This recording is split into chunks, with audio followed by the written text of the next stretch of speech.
nom du Père et du Fils et du Saint-Esprit. Amen. Le Seigneur soit avec vous. Et avec votre esprit. Le Seigneur notre Dieu nous fait la grâce d'une nouvelle semaine, chers frères et sœurs. Disons-lui merci pour ses bienfaits. Disons-lui merci pour cette autre opportunité. Opportunité de conversion. Opportunité dans ce chemin où nous accompagnons le Seigneur à Jérusalem. Si nous mourons avec lui, nous ressusciterons avec lui. Intention de messe de ce lundi. La sœur Oumier Boucher demande au Seigneur le repos éternel de l'âme de Laurent. Margaret Rochelin demande au Seigneur le repos éternel de l'âme de son amie Marie-Elia Pierre. Une fidèle rend grâce à Dieu pour le don de la vie de son fils Isaïa, qui a eu la grâce d'un an de plus hier, au 3 mars. Angèle Mendy, épouse Gomez, demande au Seigneur le repos éternel de l'âme de sa cousine Henriette da Silva et de sa belle-mère Fatou Gomez. Elle demande aussi des prières au Seigneur pour la résolution de cette situation administrative de sa famille. Préparons-nous à célébrer dignement le mystère de l'Eucharistie en reconnaissant que nous sommes des pécheurs.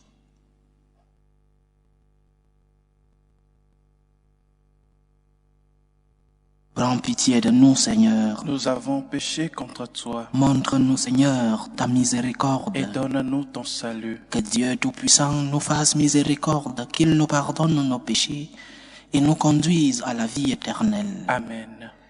Seigneur, prends pitié. Seigneur, prends pitié. Ô Christ, prends pitié. Ô Christ, prends pitié. Seigneur, prends pitié. Seigneur, prends pitié. Prions le Seigneur. Ne relâche pas ton amour, Seigneur. Purifie ton Église et protège-la. Sans toi, elle ne peut être en sûreté. Que ta grâce la gouverne toujours. Par Jésus-Christ, ton Fils, notre Seigneur, qui vit et règne avec toi dans l'unité du Saint-Esprit, Dieu, pour les siècles des siècles. Amen.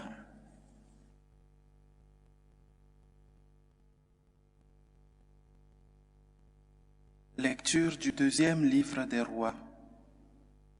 En ces jours-là, Naaman, général de l'armée du roi d'Aram, était un homme de grande valeur et hautement estimé par son maître, car c'est par lui que le Seigneur avait donné la victoire au royaume d'Aram. Or, ce vaillant guerrier était lépreux. Les Araméens, au cours d'une expédition en terre d'Israël, avaient fait prisonnière une fillette qui fut mise au service de la femme de Naaman. Elle dit à sa maîtresse, « Ah, si mon maître s'adressait au prophète qui est à Samarie, celui-ci le délivrerait de sa lèpre. » Naaman alla auprès du roi et lui dit, « Voilà ce que la jeune fille d'Israël a déclaré. » Le roi d'Aram lui répondit, « Va, mets-toi en route. J'envoie une lettre au roi d'Israël. » Naaman partit donc. Il emportait 10 lingots d'argent, 6000 pièces d'or et 10 vêtements de fête. Il remit la lettre au roi d'Israël. Celle-ci portait, « En même temps que te parvient cette lettre, je t'envoie Naaman, mon serviteur, pour que tu le délivres de sa lèpre. » Quand le roi d'Israël lut ce message, il déchira ses vêtements et s'écria, « Est-ce que je suis Dieu, maître de la vie et de la mort? Ce roi m'envoie un homme pour que je le délivre de sa lèpre. » Vous le voyez bien, c'est une provocation. Quand Élisée, l'homme de Dieu, apprit que le roi d'Israël avait déchiré ses vêtements, il lui fit dire, « Pourquoi as-tu déchiré tes vêtements? Que cet homme vienne à moi, et il saura qu'il y a un prophète en Israël. » Naaman arriva avec ses chevaux et son char, et s'arrêta à la porte de la maison d'Élisée. Élisée envoya un messager lui dire, « Va te baigner 7 fois dans le Jourdain, et ta chair redeviendra nette, tu seras purifié. » Naaman se mit en colère et s'éloigna en disant, « Je m'étais dit, sûrement il va sortir et se tenir debout pour invoquer le nom du Seigneur son Dieu. Puis il agitera sa main au-dessus de l'endroit malade et guérira ma lèpre. Est-ce que les fleuves de Damas, l'Abana et le Parpar ne valent pas mieux que toutes les eaux d'Israël? Si je m'y baignais, est-ce que je ne serais pas purifié? » Il tourna bride et partit en colère. Mais ses serviteurs s'approchèrent pour lui dire, « Père, si le prophète t'avait ordonné quelque chose de difficile, tu l'aurais fait, n'est-ce pas? Combien plus lorsqu'il te dit, « Baigne-toi et tu seras purifié. » Il descendit jusqu'au Jourdain et s'y plongea 7 fois pour obéir à la parole de l'homme de Dieu. Alors, sa chair redevient semblable à celle d'un petit enfant, il était purifié. Il retourna chez l'homme de Dieu avec toute son escorte.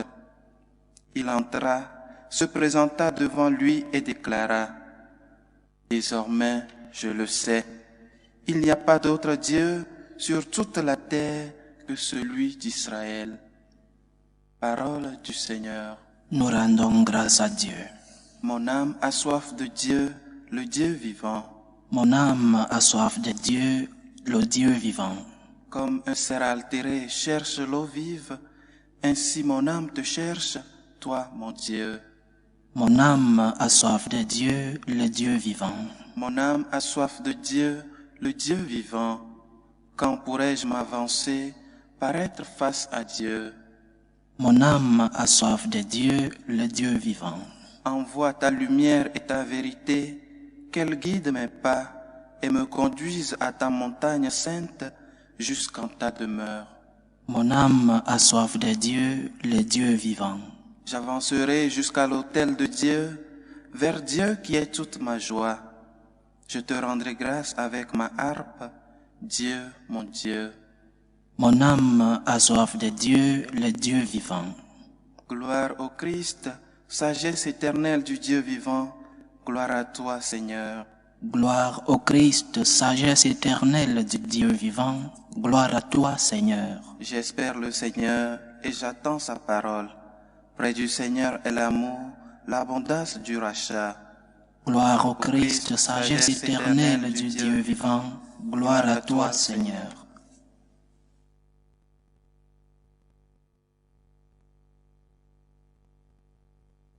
Le Seigneur soit avec vous. Et avec votre esprit. Évangile de Jésus-Christ selon saint Luc. Gloire à toi, Seigneur. Dans la synagogue de Nazareth, Jésus déclara, « Amen, je vous le dis, aucun prophète ne trouve un accueil favorable dans son pays. En vérité, je vous le dis, au temps du prophète Élie, lorsque pendant 3 ans et demi, le ciel retint la pluie et qu'une grande famine se produisait sur toute la terre, il y avait beaucoup de veuves en Israël.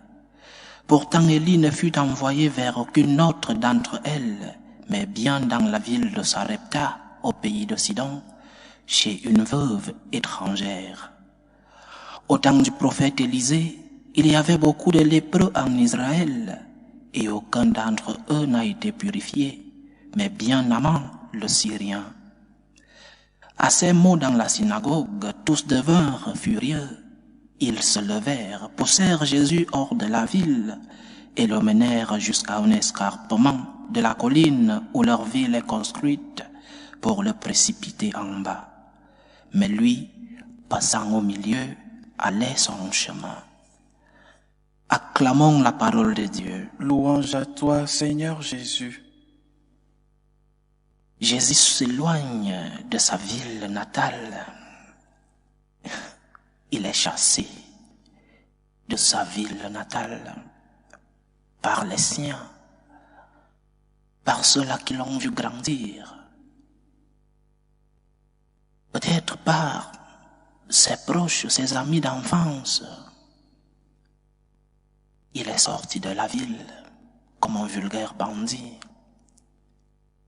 Il est chassé de sa propre ville, où il est né, où il a grandi, et peut-être où il faisait déjà des miracles dans son enfance, bien qu'il ne soit pas public. Dans son propre village, au milieu des siens, il est chassé. Mais pourquoi? Pourquoi? Quelle est la cause de cet éloignement de Jésus? Parce que le Jésus prédicateur n'est pas attrayant. Le Jésus qui nous demande la conversion n'est pas attrayant. Le Jésus qui nous dit ce que nous ne voulons pas écouter n'est pas attrayant. Le Jésus qui touche notre orgueil n'est pas accepté. Nous ne voulons que le Jésus qui fait des miracles, que le Jésus qui multiplie les pains, que le Jésus qui pardonne nos péchés. Nous ne voulons que le Jésus commode, le Jésus qui nous rend à l'aise, mais qui ne nous demande pas de compliquer un peu notre vie. Nous voulons le Dieu commode, le Dieu à l'aise, le Dieu qui te donne tout sans que tu ne bouges le petit doigt. Ce n'est pas cela le Dieu chrétien. Le Dieu de Jésus-Christ n'est pas le Dieu qui te donne tout sans ton effort. Dieu qui t'a créé sans toi ne te sauvera pas sans toi. Le Dieu chrétien n'est pas le Dieu où à peine tu t'es mis à genoux, tu as la solution à ton problème. Le Dieu chrétien n'est pas le Dieu esclave de l'homme. S'il est esclave, il n'est pas Dieu. C'est pourquoi beaucoup de fois nous aussi, nous chassons le Christ au milieu de nous. Beaucoup de fois nous lui disons, éloigne-toi de moi. Nous chassons notre Seigneur. Nous disons qu'il ne nous suffit pas. Lorsqu'il ne nous donne pas ce que nous demandons, nous le tuons symboliquement. Nous nous éloignons de lui. Nous le tuons spirituellement. En disant par exemple qu'il ne nous intéresse plus, qu'il n'est pas Dieu. Certains arrivent à dire qu'il n'est pas Dieu parce qu'il ne t'a pas concédé telle prière que tu as faite, parce qu'il ne t'a pas donné telle chose que tu as demandé, parce qu'il n'a pas guéri telle maladie, une maladie de ton corps ou de ton âme, une maladie d'une de tes personnes aimées, parce qu'il n'a pas fait un miracle dans son propre pays, alors il est chassé. Et Jésus qui faisait des miracles ailleurs n'est pas accepté parce que dans son propre pays, il est là pour prêcher la bonne nouvelle. Et je répète, dans notre vie, nous vivons la même chose. Lorsque le Seigneur ne te donne pas ce que tu lui demandes, quand tu lui demandes à ton heure, tu te fâches contre lui, tu veux t'éloigner de lui. J'ai souvent entendu beaucoup dire, à quoi me sert la foi? À quoi me sert d'aller à la messe s'il ne va rien me donner? Ou alors, s'il ne va pas me donner à l'heure? À quoi me sert la prière? La personne qui prononce ces mots, peut-être pas les mêmes mots, mais la personne qui a des attitudes semblables à ces mots ne se rend pas compte de la souffrance, ne se rend pas compte de la tristesse qui est sienne. Parce que lorsque tu t'éloignes de Dieu, ou alors lorsque tu chasses Dieu de ta vie, Dieu ne sera plus Dieu. Il sera moins Dieu qu'avant. Il ne sera plus le Tout-Puissant.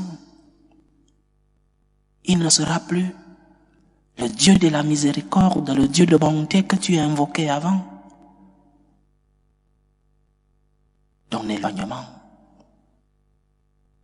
lorsque tu chasses Dieu de ta vie, le seul perdant c'est toi. Parce que tu es seul. Tu es seul dans tes problèmes. Tu es seul dans tes moments de difficulté. Tu es seul dans tes souffrances. Et lorsque tu demandes à quoi me sert Dieu, tu ne te rends pas compte. Dieu doit-il te servir? Dieu doit-il être à ton service? Dieu est-il ton esclave? S'il est un esclave, comment peut-il être Dieu? Et s'il est Dieu, comment peut-il être ton esclave? Nous essayons toujours d'avoir Dieu à notre commandement. Et nous l'écartons, nous le chassons. Peut-être sans lui dire, sors de ma vie, mais avec nos agissements, avec notre comportement, avec nos attitudes. Lorsque nous ne comprenons pas la volonté de Dieu, lorsque le Seigneur ne nous concède pas ce que nous lui demandons à notre heure, nos attitudes font que le Seigneur s'éloigne de nous. Et la conséquence, c'est que nous sommes seuls. Le Seigneur qui s'est éloigné de sa ville natale a laissé ses amis, peut-être des membres de sa famille seuls. Nous faisons souffrir le Seigneur, mais c'est nous qui perdons le plus. En s'éloignant de Dieu, en cessant de prier, en cessant d'aller à la messe, tes souffrances auront-elles une solution? Cet être cher que tu as perdu sera-t-il ressuscité? Obtiendras-tu le travail que tu cherches? Cette maladie sera-t-elle guérie? Non, au contraire. Si ta situation ne s'empire pas, elle restera la même. Et elle sera pire parce que tu seras seul, sans soutien, sans réconfort, sans protecteur, sans ce Dieu qui te dit avec cette voix si douce et si amour, tu n'es pas seul, continue de lutter. Ne cherche pas à mettre Dieu à ton service. Ne cherche pas que Dieu soit à ton image et ressemblance. Dieu est Dieu et nous sommes des créatures. Et lorsque nous ne comprenons pas les plans de Dieu, lorsque le Seigneur n'agit pas selon notre vouloir, faisons-lui confiance. Faisons non seulement un acte de respect parce qu'il est Dieu, mais un acte de confiance. Seigneur, je ne comprends pas. Seigneur, je veux comprendre. Mais qui suis-je pour comprendre tous tes plans? Seigneur, je ne comprends pas, mais je ne veux pas m'éloigner de toi. Parce que le Seigneur nous a déjà montré tant de signes. Le Seigneur nous a déjà montré tant de merveilles dans notre vie. Mon âme exalte le Seigneur, devons-nous dire. Parce qu'il s'est tourné vers toi. Parce que sa main continue de t'accompagner. Ne chasse pas Dieu de ta vie. Ne t'éloigne pas de Dieu parce que tu ne comprends pas ses plans. Ne t'éloigne pas de Dieu parce qu'il ne te concède pas ce que tu lui demandes. Insiste dans la prière avec humilité. Mon âme a soif de Dieu, le Dieu vivant. Et si mon âme a soif de Dieu, je ne veux pas me séparer de lui. Si mon âme a soif de Dieu, je ne veux pas que Dieu s'éloigne de moi. Que le Seigneur continue d'agir dans nos vies. Que le Seigneur continue de réaliser ses plans dans nos vies. Et lorsque nous ne les comprenons pas, qu'il nous donne la grâce de la confiance. Loué soit Jésus-Christ. À jamais. Présentons nos humbles supplications vers Dieu le Père Tout-Puissant. Prions pour la Sainte Église, pour le pape, pour les évêques et les prêtres. Prions le Seigneur. Seigneur, écoute et prends pitié. Prions le Seigneur pour la paix dans le monde, pour la paix dans nos familles, pour que lui qui est le Dieu de la paix puisse semer cette paix dans les cœurs de ceux qui sont en conflit, pour que lui qui est le Dieu de la paix puisse apaiser les cœurs des membres de nos familles qui sont en conflit, les membres des peuples. Prions le Seigneur. Seigneur, écoute et prends pitié. Prions le Seigneur pour les vocations dans la vie consacrée et dans la vie sacerdotale, pour que lui, qui est le maître de la moisson, envoie des ouvriers fidèles dans sa vigne. Prions le Seigneur. Seigneur, écoute et prends pitié. Prions pour tous ceux qui vivent des moments de détresse, surtout pour les malades de tout type, les malades physiques, les malades spirituels, pour que le Seigneur lui-même, le Dieu de la santé, puisse par sa main forte et son sang versé sur la croix, guérir tous les malades. Prions le Seigneur. Seigneur, écoute et prends pitié. Pour nous tous ici rassemblés, pour tous ceux qui nous suivent à travers ce canal, pour toutes ces personnes qui nous demandent des prières, que le Seigneur lui-même écoute nos humbles supplications. Prions le Seigneur. Seigneur, écoute et prends pitié. Écoute, Seigneur, les supplications que ton peuple te présente avec foi. Daigne les exaucer selon ta volonté. Toi qui vis et règnes pour les siècles des siècles. Amen.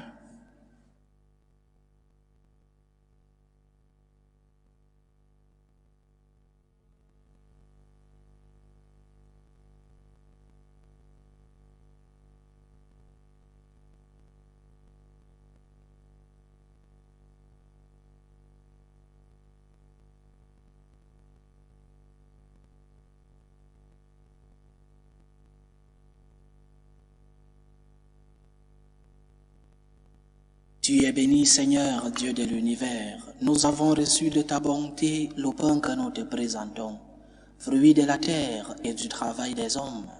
Il deviendra pour nous le pain de la vie. Béni soit Dieu maintenant et toujours. Tu es béni, Seigneur, Dieu de l'univers. Nous avons reçu de ta bonté le vin que nous te présentons, fruit de la vigne et du travail des hommes. Il deviendra pour nous le vin du royaume éternel. Béni soit Dieu maintenant et toujours.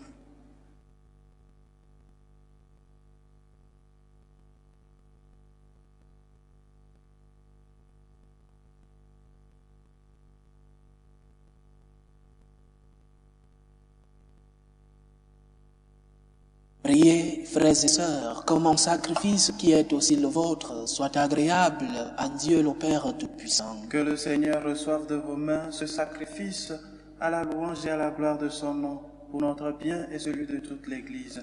Fidèles à te servir, Seigneur, nous te présentons ces offrandes. Transforme-les toi-même en sacrement de notre salut. Par Jésus-Christ, ton Fils, notre Seigneur, qui vit et règne avec toi dans l'unité du Saint-Esprit, Dieu, pour les siècles des siècles. Amen. Le Seigneur soit avec vous. Et avec votre esprit, Élevons notre cœur. nous le tournons vers le Seigneur. Rendons grâce au Seigneur notre Dieu. Cela est juste et bon. Vraiment, il est juste et bon pour ta gloire et notre salut, de t'offrir notre action de grâce toujours et en tout lieu. Seigneur, Père très saint, Dieu éternel et tout-puissant, tu offres à tes enfants ce temps de grâce pour qu'ils retrouvent la pureté du cœur, afin que, l'esprit libéré des passions mauvaises, il travaille à ce monde qui passe en s'attachant surtout aux réalités qui demeurent. C'est pourquoi avec les saints et tous les anges nous te louons et sans fin nous proclamons. Saint, Saint, Saint, le Seigneur Dieu de l'univers, le ciel et la terre sont remplis de ta gloire. Hosanna au plus haut des cieux. Béni soit celui qui vient au nom du Seigneur. Hosanna au plus haut des cieux. toi qui es vraiment saint, toi qui es la source de toute sainteté, Seigneur, nous te prions. Sanctifie ces offrandes en répandant sur elles ton esprit, qu'elles deviennent pour nous le corps et le sang de Jésus le Christ, notre Seigneur.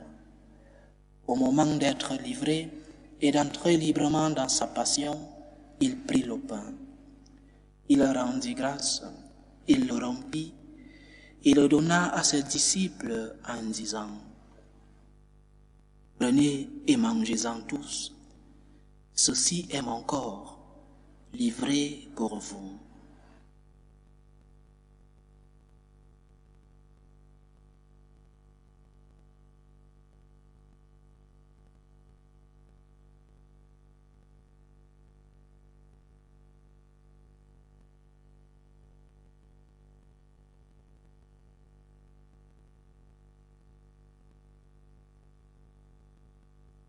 De même, après le repas, il prit la coupe. De nouveau, il rendit grâce.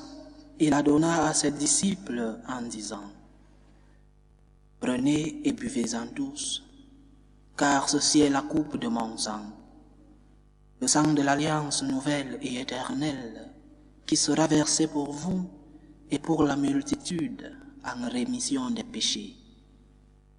Vous verrez cela en mémoire de moi. »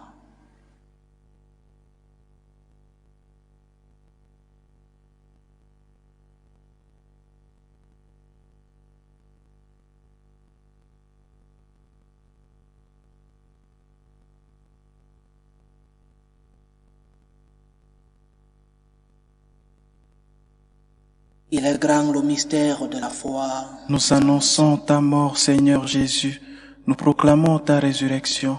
Nous attendons ta venue dans la gloire. En faisant ainsi mémoire de la mort et de la résurrection de ton Fils, nous t'offrons, Seigneur, le pain de la vie et la coupe du salut. Et nous te rendons grâce, car tu nous as estimés dignes de nous tenir devant toi pour te servir. Humblement, nous te demandons qu'en n'ayant part au corps et au sang du Christ, nous soyons rassemblés par l'Esprit Saint en un seul corps. Souviens-toi, Seigneur, de ton Église répandue à travers le monde. Fais-la grandir dans ta charité, en union avec le pape François, notre évêque José et tous ceux qui ont la charge de ton peuple. Souviens-toi aussi de nos frères et sœurs qui se sont endormis dans l'espérance de la résurrection. Souviens-toi de tes fils, Marie-Elia-Pierre, Lorraine, Henriette da Silva et Fatou Gomez. Et souviens-toi dans ta miséricorde de tous les défunts.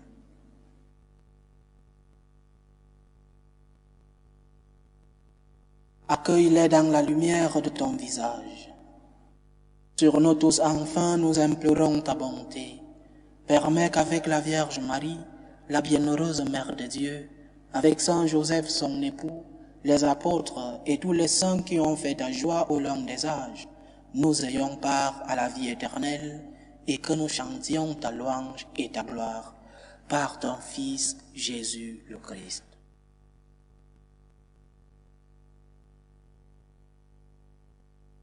Par lui, avec lui et en lui, à toi, Dieu le Père Tout-Puissant, dans l'unité du Saint-Esprit, tout honneur et toute gloire pour les siècles des siècles. Amen. Comme nous l'avons appris du Sauveur, et selon son commandement, nous osons dire, Notre Père qui es aux cieux, que ton nom soit sanctifié, que ton règne vienne, que ta volonté soit faite sur la terre comme au ciel. Donne-nous aujourd'hui notre pain de ce jour. Pardonne-nous nos offenses, comme nous pardonnons aussi à ceux qui nous ont offensés. Et ne nous laisse pas entrer en tentation, mais délivre-nous du mal. Délivre-nous de tout mal, Seigneur, et donne la paix à notre temps. Soutenus par ta miséricorde, nous serons libérés de tout péché, à l'abri de toute épreuve. Nous qui attendons que se réalise cette bienheureuse espérance, l'avènement de Jésus-Christ, notre Sauveur. Car c'est à toi qu'appartiennent le règne, la puissance et la gloire pour les siècles des siècles. Seigneur Jésus-Christ, tu as dit à tes apôtres, je vous laisse la paix, je vous donne ma paix. Ne regarde pas nos péchés, mais la foi de ton Église. Pour que ta volonté s'accomplisse, donne-lui toujours cette paix et conduis-la vers l'unité parfaite. Toi qui vis et règnes pour les siècles des siècles. Amen. Que la paix du Seigneur soit toujours avec vous. Et avec votre esprit. Dans la charité du Christ, donnez-vous la paix.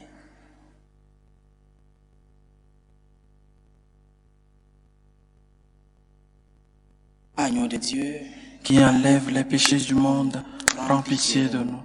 Agneau de Dieu qui enlève les péchés du monde, prends pitié de nous. Agneau de Dieu qui enlève les péchés du monde, donne-nous la paix.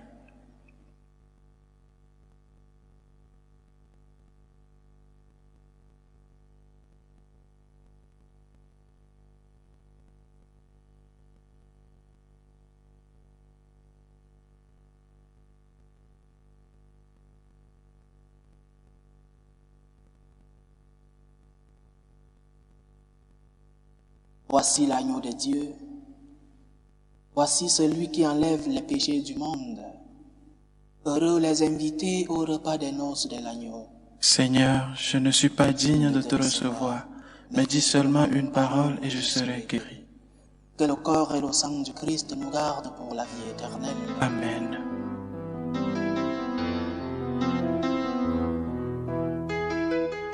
Communion spirituelle.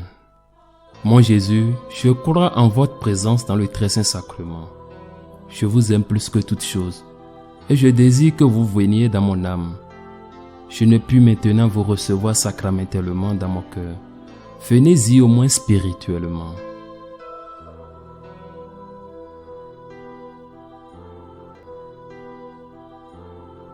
Je vous embrasse comme si vous étiez déjà venu, et je m'unis à vous tout entier. Ne permettez pas que j'aie jamais le malheur de me séparer de vous. Amen.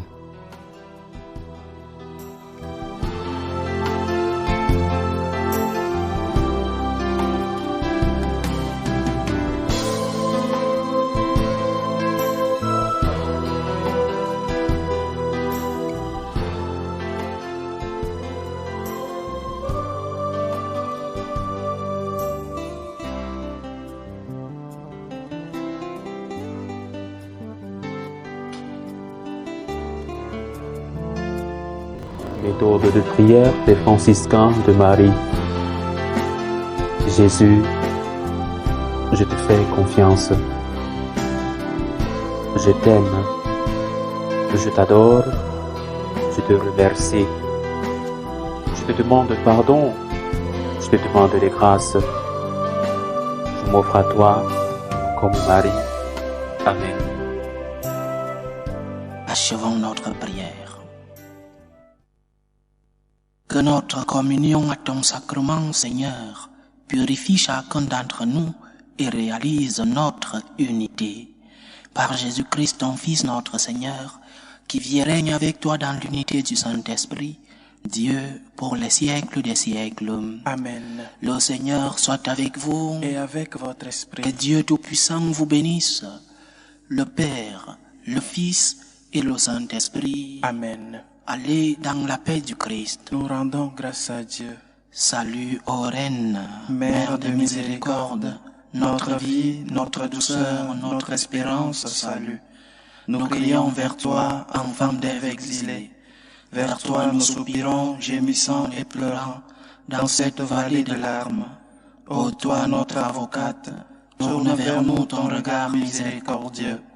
Et après cet exil, montre-nous Jésus, le fruit béni de tes entrailles. Ô clémente, ô miséricordieuse, ô douce Vierge Marie. Amen. Priez pour nous, Sainte Mère de Dieu, Afin que nous soyons rendus dignes des promesses du Christ.